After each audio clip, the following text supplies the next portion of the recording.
Hi, this is our whiteboard talk on the force velocity curve. Right, so we have an x and y-z axis here. On this axis we have velocity, so as we go farther down this is going to be going faster. On this side we have force. I'll write that down. This isn't force, this can be measured in pounds, it can be measured in newtons, does not matter. As the chart goes higher up we're developing more force. Right?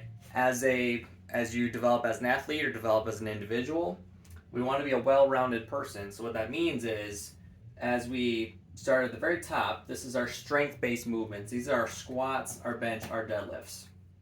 We can produce a lot of force here, right? That's why it's at the highest point, but it is at the lowest part of our velocity curve, right? So you can move things heavy, but you tend to move them really slow. As we go down, things will start to get faster. As we get to kind of this section here, this is going to be our weighted plyos or Olympic weightlifting movements. These are things more explosive, but there's a little bit of weight to it. So you're not quite as fast here. Kind of right in the middle section here, this is where just kind of the general power section is going to be. This is where you're going to be having your body weight plyometrics. So you're not a weighted plyometric. This is your jumping, depth jumps, box jumps, etc. As we go further down, we now have our resisted type sprints. So this is sprinting with resistance, either with bands or with tethers, right? Going full speed, but it's resisted, so you're going to be in this section here. And finally, in the high speed section, we have our 100% sprints. This is the absolute fastest you could possibly go, right? So this is on the very far end of velocity. So obviously with sprints, you're not doing any weight here. It's pure body weight. You might even do assisted sprints here. This is where you can be at your absolute fastest, but it's not producing a lot of force as compared to the squat, bench, and deadlift. Okay? So as we develop, we're going to try to work on this curve. And if we grab my marker here, we want to be a well-rounded individual, whether as an athlete or as a person. As we're trying to get in shape, we want to see the curve move like this. Right? We are getting stronger, right? And we can move that weight faster. And as we go through, we are developing more force and more velocity. So the curve shifts to my right. Okay? Now, the problem is sometimes is people tend to focus too much on one thing. There's like too much of a good thing, right?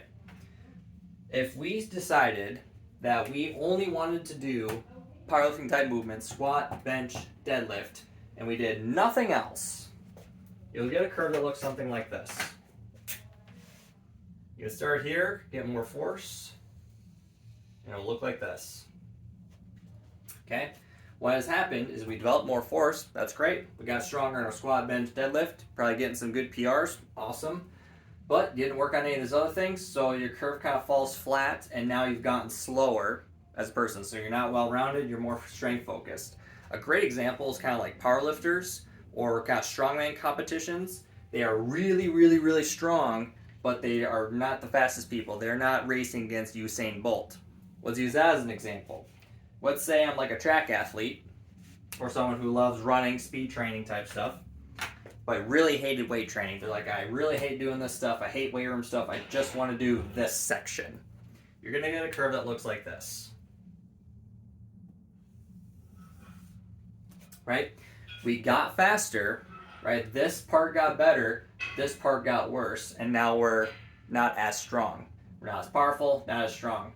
Right? As you can tell, you can either do too much of strength training and get slower, or you can do too much speed training and get weaker, right? We want to make sure we're a well-rounded individual. We want to make sure that our curve, back to our original goal, we'll put this in green. We want that nice level curve where everything moves to the right. We are getting stronger, we're developing more power, and we're developing more speed. Right? So when we're in the weight room, we're focusing on not just squat, bench, and deadlift. We're focusing on our sprint work. We're focusing on power, explosive type movements, weighted plyometrics, body weight plyometrics. Right? As we start to get closer to either in season, or if you're someone who's developing to be a well-rounded person, you want to do like resisted type sprinting, and then finally going into full speed training. Right? Typically in the order of operations, we tend to do the speed stuff at the beginning because it has the highest neurological fatigue. So we start with our sprints at the beginning of the workout, and we kind of work our way down. Start with the sprints, work down to our plyos and power explosive work, finally to our squat, bench, and deadlift. right? You need all of these things to be either a well-rounded athlete or well-rounded individual trying to develop full athleticism. Okay, it's not about just about the strength. It's not about just about the speed. You need all of this together in unison to be well-rounded. Okay, so this is the concept of the force velocity profile or force velocity curve.